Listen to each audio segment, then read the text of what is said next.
teman-teman pendengar, selamat datang di Si Podcast CPNS Podcast.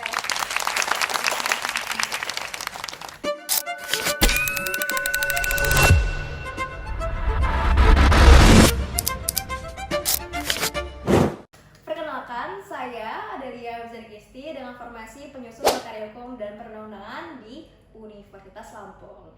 Sekarang saya bertugas sebagai moderator pada podcast kali ini. Di episode kali ini kita akan ngobrol santai tapi berbobot tentang sangri dan pelayanan publik. Kita sedang bersama 3 narasumber kita. Silakan diperkenalkan diri terlebih dahulu teman-teman semuanya. Halo semuanya, nama aku Arhanwati Hira, biasanya dipanggil Hira, dan saat ini menjabat sebagai penyusun materi hukum dan perundang-undangan di Universitas Lampung. Mbak Vika. Halo Sobat Podcast, perkenalkan nama saya Vika Trisanti, saya berasal dari Universitas Lampung. Saat ini saya menjabat sebagai penyusun materi hukum dan perundang-undangan. Terima kasih. Selanjutnya kita akan berkenalan dengan Bang Arafat. Halo Sobat Podcast, perkenalkan nama saya Adha Arafat Kausi, biasa dipanggil Arafat. Sekarang saya bertugas di penyusun materi hukum dan perundang-undangan Universitas Lampung sama dengan 2 sahabat saya yang di sebelah ini. Baik, terima kasih ketiga narasumber kita yang akan berbagi insight tentang sangri dan pelayanan publik ini. Kita mulai, saya akan jelaskan sedikit tentang sesi diskusi kita pada hari ini, yaitu terbagi menjadi 2 sesi. Sesi pertama, kita akan berdiskusi untuk membangun pemahaman tentang sangri bersama para narasumber. Dan sesi kedua, kita akan masuk ke sesi mitos atau fakta untuk membahas anggapan-anggapan masyarakat tentang birokrasi dan pelayanan masyarakat.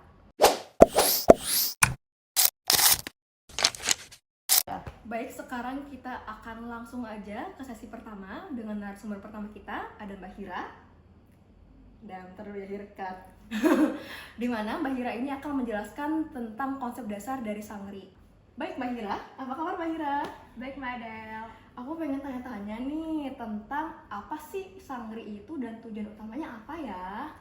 Oke Mbak Adel, jadi sangri itu sebenarnya singkatan dari Sistem Administrasi Negara Kesatuan Republik Indonesia.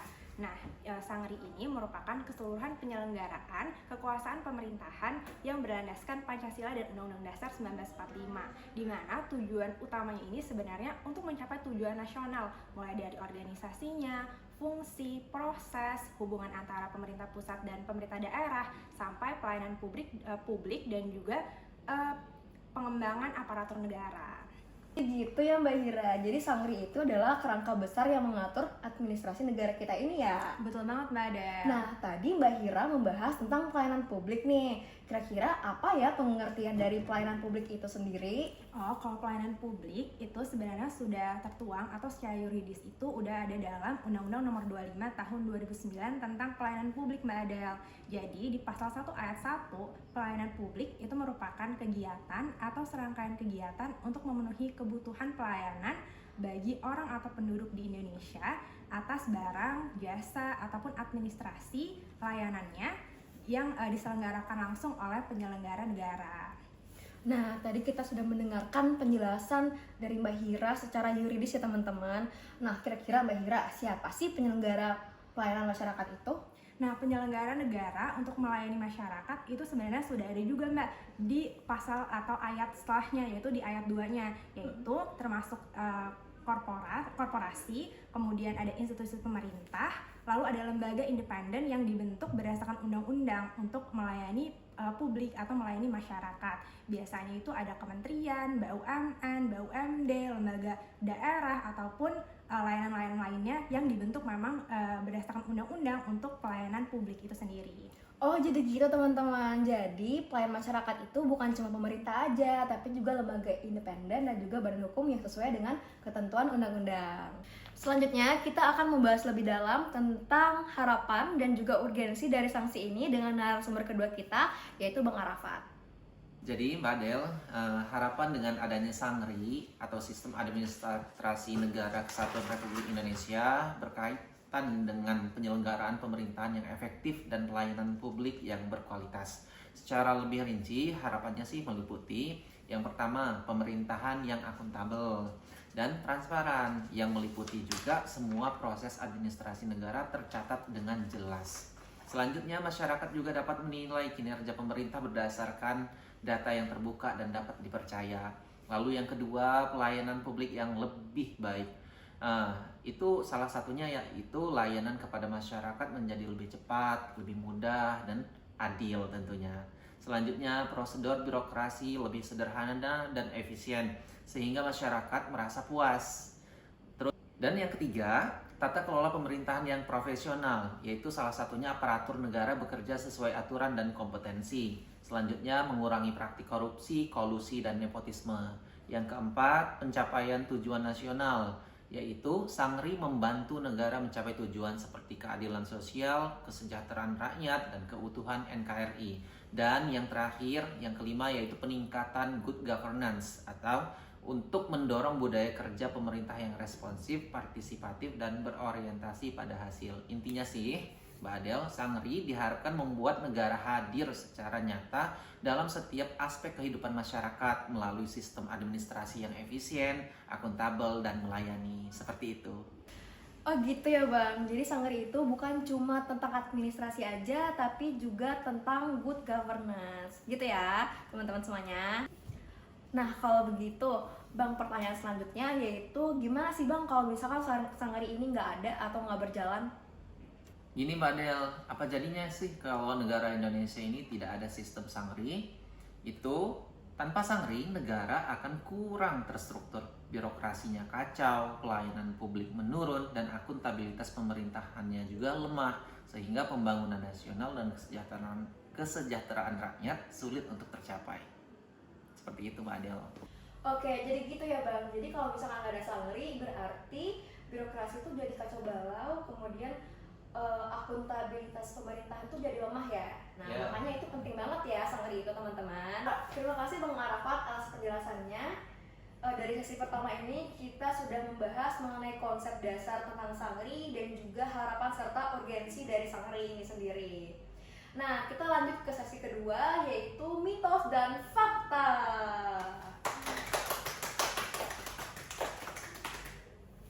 Jadi teman-teman, di sesi ini kita akan membahas tentang anggapan-anggapan yang beredar di masyarakat tentang pelayanan publik. Kita akan bermain dengan Mbak Vika untuk bermain mitos atau fakta.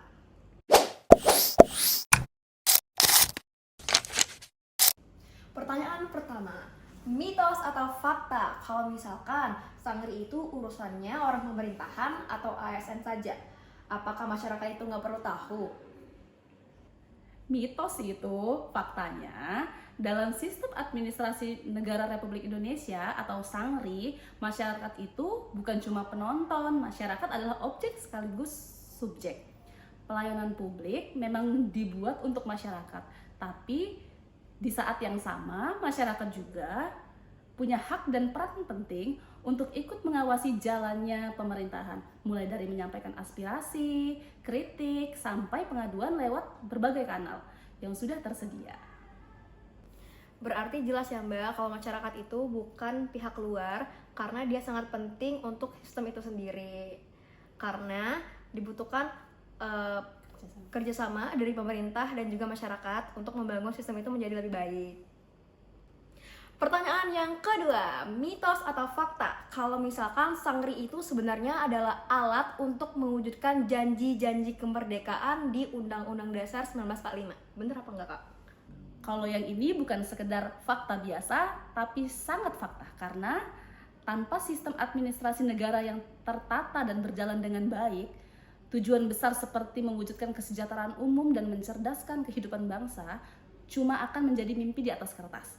Nah, disinilah peran Sangri menjadi jembatan yang menerjemahkan mimpi besar dalam pendiri bangsa menjadi aksi nyata lewat kebijakan, program, dan pelayanan pemerintah yang kita rasakan sehari-hari.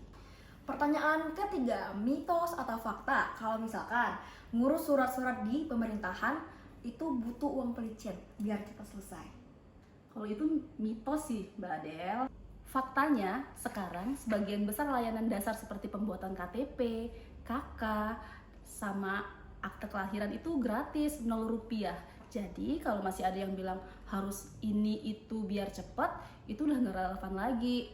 Kalaupun ada layanan memang berbayar, Misalkan seperti bikin SIM atau paspor, tarifnya itu sudah resmi dan jelas, diatur dalam PNPB atau penerima negara bukan pajak. Pembayaran juga bukan ke petugas, tapi lewat bank atau kanal pembayaran digital. Gitu Mbak Adel. Nah, jadi gitu teman-teman. Jadi diingat ya, kalau misalkan ngurus administrasi itu soal prosedur, bukan soal pelicin. Yuk jadi warga yang melek informasi dan berani bilang nggak pakai pungli. Pertanyaan keempat, mitos atau fakta nih, katanya sekarang pelayanan publik itu nggak perlu antre panjang dan nunggu proses sampai berhari-hari. Bener nggak ya? Kalau itu fakta beneran sih. Sekarang zamannya udah berbeda Mbak Adel. Dengan adanya mall pelayanan publik dan berbagai layanan digital, banyak urusan bisa jauh lebih cepat. Bahkan ada yang cuma hitungan jam, menit, atau cuma lewat handphone aja tanpa harus datang ke kantor. Contohnya nih yang paling dekat sama kita, BPJS Kesehatan. Hampir semua kita kan pasti punya ya BPJS Kesehatan. Nah, kalau kita mau pindah Vaskes atau fasilitas kesehatan tingkat pertama, nggak perlu antri panjang. Tinggal buka aplikasi mobile JKN, ubah data peserta, beres deh. Gitu Mbak Adel. Pertanyaan kelima, mitos atau fakta kalau petugas pelayanan publik itu galak, kaku, dan nggak mau bantu. Bener nggak sih Kak? Kalau itu mitos sih, udah nggak ada lagi sekarang pelayanan publik yang seperti itu. Sekarang itu ya, instansi pemerintah itu sudah ada standar service excellent alias pelayanan prima. Banyak petugas yang rutin ikut pelayanan supaya lebih ramah, komunikatif, dan solutif. Bahkan di banyak layanan sudah ada indeks kepuasan masyarakat atau IKM. Jadi kita sebagai pengguna layanan bisa kasih penilaian kalau pelayanannya nggak ramah atau nggak membantu, kita bisa kasih rating rendah. Itu juga bisa berpengaruh loh kepada tunjangan kinerja petugas yang nggak ramah itu. Oh, jadi gitu ya Kak. Jadi sekarang kalau misalnya kita mendapatkan pelayanan dari petugas yang tidak ramah, kita bisa memberikan rating ya kepada petugas tersebut. Betul banget Mbak Adel. Pertanyaan terakhir, mitos atau fakta, bener nggak sih kalau misalkan kita temuin pungli atau pelayanan publik yang buruk itu bisa kita laporin? Bener nggak? Kalau itu beneran sih, fakta bener Mbak Adel. Karena sekarang pemerintah sudah menyediakan saluran pengaduan resmi dan terpadu. Namanya SPAN Lapor alias Layanan Aspirasi dan Pengaduan Online Rakyat. Laporannya bisa diakses gampang lewat lapor.go.id. Dan yang penting, setiap laporan yang masuk itu wajib ditindaklanjuti oleh instansi terkait. Nggak cuma itu, prosesnya juga dipantau langsung oleh Ombudsman dan kantor staf presiden. Gitu Mbak Adel. Nah, jadi gitu teman-teman. Jadi kalau misalnya kita ketemu pungli atau pelayanan yang nggak sesuai, jangan cuma ngeluh ya. Sekarang udah ada jalurnya, ada pengawasnya, dan juga suara kita pasti benar-benar didengar. Nah, jadi itu tadi 6 anggapan masyarakat tentang birokrasi dan pelayanan publik yang sudah kita bahas dalam sesi mitos atau fakta. Jadi kita sudah tahu sekarang mana yang mitos dan mana yang fakta ya teman-teman. Mulai dari peran masyarakat dalam Sangri, kemudian janji kemerdekaan yang diwujudkan lewat administrasi negara, biaya administrasi, kecepatan layanan, sikap petugas, sampai jalur pengaduan resmi. Semoga penjelasan dari Mbak Vika tadi bisa membuka wawasan kita semua menjadi lebih tahu, kritis, dan paham tentang bagaimana pelayanan publik itu sebenarnya berjalan. Dan yang paling penting, kita semua punya peran penting di dalamnya sebagai warga negara yang aktif, sadar hak, dan ikut mengawasi jalannya pelayanan publik. Nah, teman-teman pendengar, dari seluruh diskusi kita hari ini, kita semua jadi semakin paham bahwa Sangri itu bukan sekadar istilah dalam buku atau urusan birokrasi semata.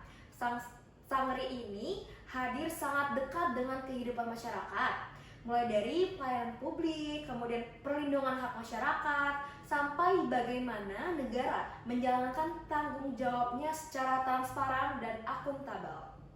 Nah, lewat sesi diskusi ini kita menjadi tahu fakta atau mitos dan akan menjadi wawasan untuk kita semua, menjadi pemahaman yang utuh, dan kita akan menjadi lebih sadar bahwa pelayanan publik itu terus berkembang menjadi lebih baik.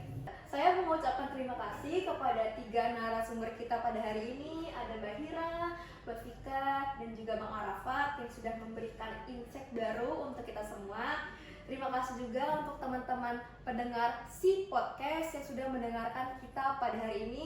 Saya Adelia Mizani Kisti sebagai moderator. Mohon maaf apabila terdapat kesalahan kata. Kepada Allah saya mohon ampun. Tapi sebelum kita tutup podcast kita pada hari ini, saya ingin 3 narasumber kita pada hari ini memberikan satu kata untuk Sangri.